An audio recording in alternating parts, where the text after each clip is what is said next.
नमस्कार, आप देख रहे हैं रिप्रेजेंट इंडिया न्यूज और मैं हूं मनीषा श्रीवास आपके साथ। पूरे महाराष्ट्र के महत्वपूर्ण पदाधिकारियों का माली राजनीतिक संकल्प सम्मेलन नागपुर में आयोजित किया गया। इस माली राजकीय संकल्प सम्मेलन के माध्यम से माली समाज को विदर्भ व संपूर्ण महाराष्ट्र में आने वाले विधानसभा चुनाव में राजकीय न्याय मिलना चाहिए, यह मांग की गई। इस विषय पर हमारे रिप्रेजेंट इंडिया न्यूज ने सम्मेलन के संयोजक एडवोकेट राजेंद्र महाडोले व अन्य पदाधिकारियों से उनकी प्रतिक्रिया ली, तो आइए देखते हैं हमारे रिप्रेजेंट इंडिया न्यूज की यह खास रिपोर्ट। मी एडवोकेट राजेंद्र महाडोले आज माळी राजकीय संकल्प परिषद नागपूर या ठिकाणी आम्ही आयोजित केली। यात महाराष्ट्राचे वेगवेगळ्या ठिकाणून सगळे प्रतिनिधी या ठिकाणी आले। या ठिकाणी सगळ्या विषयावर या ठिकाणी चर्चा झाली। ती चर्चा अशी होती की संपूर्ण भारतामध्ये माळी समाज हा 22% आहे, महाराष्ट्रामध्ये सुद्धा 19% आहे, विदर्भामध्ये सुद्धा मोठ्या प्रमाणामध्ये माळी समाज आहे। असं असताना सुद्धा आज राजकीय जे प्रस्थापित पक्ष आहे ते पक्ष आज राजकारणापासून माळी समाजाला वंचित ठेवण्याचं काम त्या निमित्तानं होत आहे। ज्या पद्धतीनं आम्हाला उमेदवारी राजकीय प्रस्थापित पक्षाच्या माध्यमातून पाहिजे ते मिळताना दिसत नाही आणि म्हणून ती उमेदवारी मिळावी यासाठी ते जे राजकीय पक्ष आहेत, प्रस्थापित राजकीय पक्ष, त्या पक्षात असणाऱ्याच कार्यकर्त्यांना ती उमेदवारी द्यावी। पण जिथे जिथे माळी समाजाचा प्राबल्यप्राप्त मतदारसंघ आहे त्या प्राबल्यप्राप्त मतदारसंघामध्ये उमेदवारी मिळावी असं आमचं या ठिकाणी परिषदेमध्ये चिंतन आणि मंथन झालेलं आहे। कारण माळी समाजाचे प्राबल्यप्राप्त मतदारसंघ विदर्भामध्ये 22 आहे, महाराष्ट्रामध्ये 102 मतदारसंघ आहे। असं असताना सुद्धा महाराष्ट्रामध्ये फक्त 4 आमदार माळी समाजाचे आहे, विदर्भातून एकही आमदार नाही आहे। म्हणजे 22 मतदारसंघ असताना म्हणजे जर या महाराष्ट्रामध्ये लोकसभेच्या माध्यमातून 32 खासदार केवळ एका समाजाचे निवडून येतात, म्हणजे एकाला तुम्ही न्याय देऊ राहिले, दुसऱ्याला तुम्ही लाथा देऊ राहिले, ही परिस्थिती राजकीय प्रस्तावित पक्षाकडून होऊ नये। त्याच्यामुळे आमचे जे शिष्टमंडळ आहे ते वेगवेगळ्या प्रस्तावित पक्षाच्या प्रमुखाला भेटतील आणि भेटून न्याय मागण्याचा प्रयत्न करतील। आणि येणाऱ्या काळात आम्ही मुंबईला सुद्धा एक माळी राजकीय संकल्प परिषद लावणार आहोत। त्यात गांभीर्याने विचार करून पुन्हा समोरचं पाऊल टाकण्याचा आम्ही विचार करणार।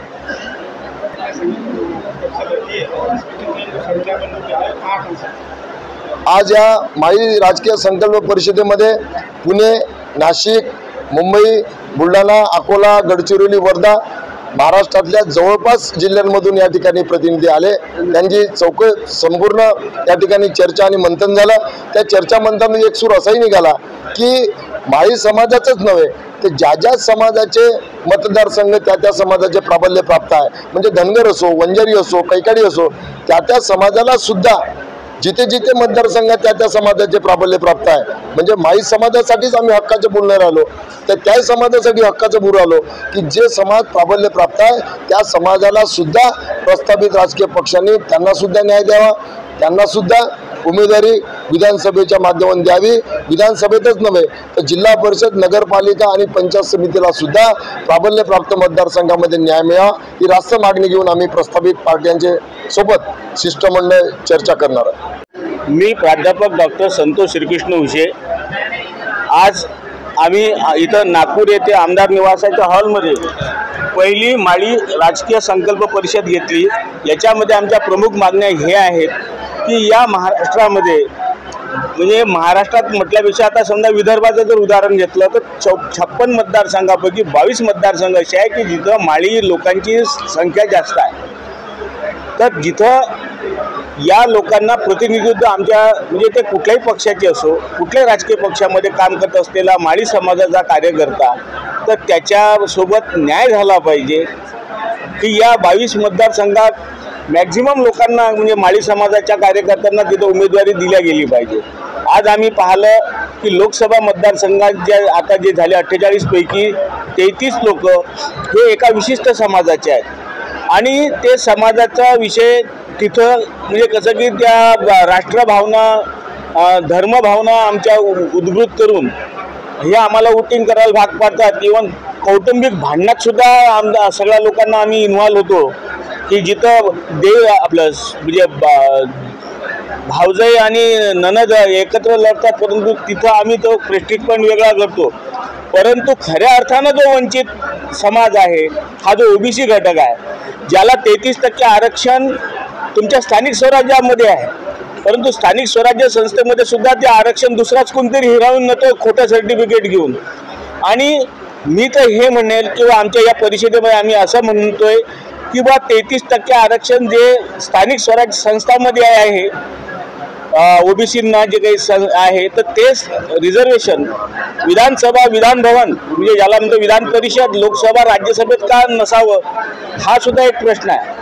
पण तत्पूर्वी आता विधानसभा होऊ घातलेल्या आहेत, त्या अनुषंगाने या ज्या जिथं जिथं माळी समाजाचं प्राबल्य आहे, जे बहुसंख्येने आहे, तिथं आम्हाला माळी समाजाच्या कार्यकर्त्यांना त्या पक्षामध्ये ते न्याय देण्यात यावा ही आमची अशी एवढी स्पष्ट भूमिका याच्यात घेतलेली आहे. सगळ्या एक आहेत,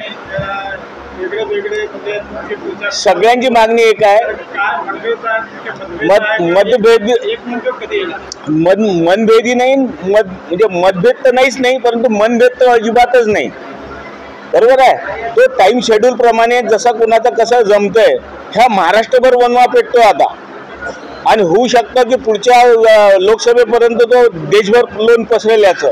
जशी पेन्शन योजनाचं लोन सुरू झालं तसं आता ही संकल्पना आम्ही फक्त आमच्या समाजासाठीच लढत नाही आहे, तर इतरही जे समाज आहेत आणि जे खऱ्या अर्थानं ओबीसी आहेत सगळे एकच आम्ही एकच आहोत. फक्त आपापल्या परीने ज्या ज्या एरियामध्ये जे काम करतायत त्या परीने ते करत आहेत. आहे एकच, या सगळ्या त्याच्या म्हणजे असं मला तुम्ही शाखा आहे कि ये संकल्प परिषद की नागपुर में सभा हुई. इसमें संपूर्ण महाराष्ट्र से काफ़ी मात्रा में लोग यहाँ उपस्थित हुए हैं. आज हमारे साथ हैं शिवाज भाऊ सातव जी. वो हम बताना चाहेंगे कि आज किस तरह से उनके वार्तालाप हुई. परिचय दे. मी सुभाष सातव अकोला जिल्ह्यातून आम्ही आलेलो आहे आणि संकल्प परिषदेचा मी सहसंयोजक आहे. आम्ही जी राजकीय परिषद इथे माळी समाज यासाठी घेतलेली आहे की आमच्यातला जो मायक्रो ओबीसी आहे, आम्ही कसं मायक्रो ओबीसीसाठी लढणार आहे.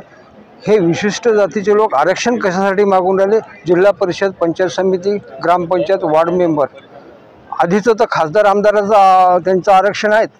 हे आरक्षण याच्यातसुद्धा पाहिजे म्हणून ते घुसखोरी करून राहिले. म्हणजे ओबीसी, मायक्रो ओबीसी, माळी समाज कुठेच राहणार नाही याची ते दक्षता घेऊन राहिले.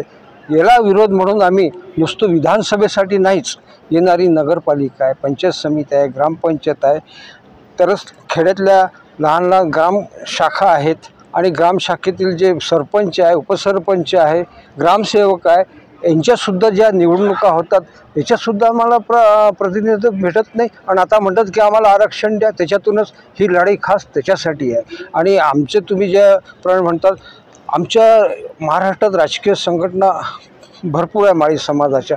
प्रत्येक संघटना ते आपापल्या परीने काम करून राहिलो. आमच्यात मतभेद नाही. आम्हाला सगळ्यांचे फोन पण आले, आम्ही आमंत्रित पण केलं होतं त्यांना की एका स्टेजवर आम्ही सगळ्या शेवटी आम्ही जो एल्गार करू तो मुंबई पुण्याला पुकारू आणि त्याच्या सगळ्या माळी समाजाचे जे संघटक आहे, अध्यक्ष आहेत, त्यांना आम्ही एका स्टेजवर हे चित्र दिसेल. त्या माळी समाज हा एकसंघ आहे याची जाणीव होईल. आम्ही त्याच्यासाठी हेच प्रयत्न करू. प्रत्येक ठिकाणी घ्या परिषदा, तालुक्याच्या गावी घ्या. नाही जागा भेटली गावखेड्यावर तर शेतात गोंधळी टाकून झाडाखालीत घ्या, पण घ्या, पेटून उठवा. असं नाही की मोठं स्टेज पाहिजे. 2 ते 3 महिन्यानंतर महाराष्ट्रामध्ये विधानसभाची निवडणूक होणार आहे. बरोबर. आपली किती सीटची मागणी आहे? आता आमचे 22 मतदारसंघ असे की तिथे आम्ही निवडूनच येते विदर्भामध्ये. तसं आम्ही संपूर्ण महाराष्ट्रात म्हटलं तर 40 ते 45 सीट मागणार आहोत. ही विदर्भाची वेगळी गोष्ट आहे. आणि महाराष्ट्र बहुल जो माळी समाज आहे 19% जो आहे त्याच्यात आम्ही जर संख्या केली तर आमचे 40 ते 42 आमदार सहज निवडून येतात. पण हे कसं मतभिन्नता ही अशी निर्माण झालेली आहे की प्रत्येक राजकीय पक्ष काहीतरी घेऊन बसलेला आहे. पोरं फक्त सतरंजाच उचलून राहिले राजकीय पक्षाच्या. त्यांना अपेक्षा काय आहे? ग्रामपंचायतीचं निवडणूक, जिल्हा परिषदेच्या निवडणूक, लहान पद आहेत ना हो. आणि ह्या लहान पदही त्या पोरांना मिळणार नाही तर त्यांनी काय करावं? आता आम्ही तर त्यांना म्हणतो तुम्ही जिल्हा परिषदेने आमदारकी लढवा. खूप झालं आता. त्याच्यासाठी आम्ही सर्वप्रथम युवकांना या OBC-बद्दल समाजाबद्दल आम्ही प्रशिक्षित करणार आहोत आणि ते युवकच पुढे ही OBCची आणि ही माळी समाजाची चळवळ पुढे नेतील. कारण की येणारा इतिहास जो आहे तो भयंकर आहे. OBC-बद्दल म्हणा की माळी समाजाबद्दल म्हणा, कुठेच तो टिकून राहणार नाही. म्हणून आतापासून आमचे जे नातू आहेत, आमचे जे पोरं आहेत, त्यांना ही शिकवण देणं फार गरजेचं आहे. त्यासाठी आम्ही हा एल्गार पुकारलेला आहे आणि हा एल्गार संपूर्ण महाराष्ट्रभर या 2 ते 3 महिन्यात आणि विधानसभेच्या आधी, त्याच्यानंतर महानगरपालिकेत, पंचायत समितीमध्ये, ग्रामपंचायतीत, जिल्हा परिषदमध्ये तोच एल्गार राहील. हीच आम्ही माळी समाजाला एकत्र करून ही मशाल, समतेची मशाल आम्ही पेटवून राहिलेलो आहे. एवढं येणाऱ्या निवडणुकीमध्ये माळी समाजाला एकही जागा देण्यात आली नाही तर आपलं पुढच्या काय म्हणजे नाही, असं होऊ शकणार नाही. कारण असं आहे की लोकसभेत जो फटका बसलेला आहे तो सर्वश्रुतच आहे की कोणत्याही समाजाला डावलूचा नाही. येणाऱ्या परिषदमध्ये, येणाऱ्या विधानसभेमध्ये हा राजकीय खेळखोळंबा कमी होईल. कारण की माळी आता जागृत होऊन OBC-साठी, मायक्रो OBC-साठी लढणार आहे. त्याच्यामुळे तो वेळ आहे. म्हणून आमच्या ह्या परिषदेच्या धडपडी आहेत. असं नाही होणार. तुमचे कोणते राजकीय पक्षासोबत काही चर्चा झाली आहे का? आमचं कसं आहे, अजून राजकीय पक्षासोबत कुठलीच चर्चा झाली नाही. पहिलं आम्ही एकसंघ होऊ, फेडरेशन करू आणि सगळं एकत्र येऊन नंतर एक शेवटचा दणका देऊ आणि त्या राजकीय पुढाऱ्यांना सांगू. मग तो माळी समाजाचा असो, मायक्रो OBC असो की इतर समाजात असो. कारण की बालाबरोबर 18 हे जे छोटे छोटे समाज आहे यांनासुद्धा आम्ही एकत्र घेऊन ही लढाई फक्त माळ्याचीच नाही, मायक्रो OBC-साठी आहे. हे तुम्ही लक्षात घ्या. माळी समाजाला तुम्ही काय आवाहन करणार आहे? माळी समाजाला आम्ही आवाहन कराल की प्रत्येक ठिकाणी आपण पहिले एकत्र या. एकत्र आल्यानंतर आपल्या मतदारसंघाचा, आपल्या विभागाचा, आपल्या वार्डाचा अभ्यास करा. आपली लोकसंख्या किती आहे, OBC-ची लोकसंख्या किती आहे, त्याच्यावर आपण निकष काय करू, आपण कसं काय निवडून येऊ शकतो. कारण की फक्त माळी म्हणून निवडून येऊ शकत नाही. इतर जे मायक्रो OBC आहे त्याला सोबत घेऊन तेली, कोळी, तांबोळी, गारोडी, कुंभार, चांभार हे सगळे आम्ही, वंजारी, SC यांना सगळ्यांना आम्ही सोबत घेऊन हे काम करणार आहे. मी संध्या गुरनुले, माजी जिल्हा परिषदेचे अध्यक्ष. आज माळी संकल्प परिषद या ठिकाणी नागपूरला इथे ठेवण्यात आली आहे.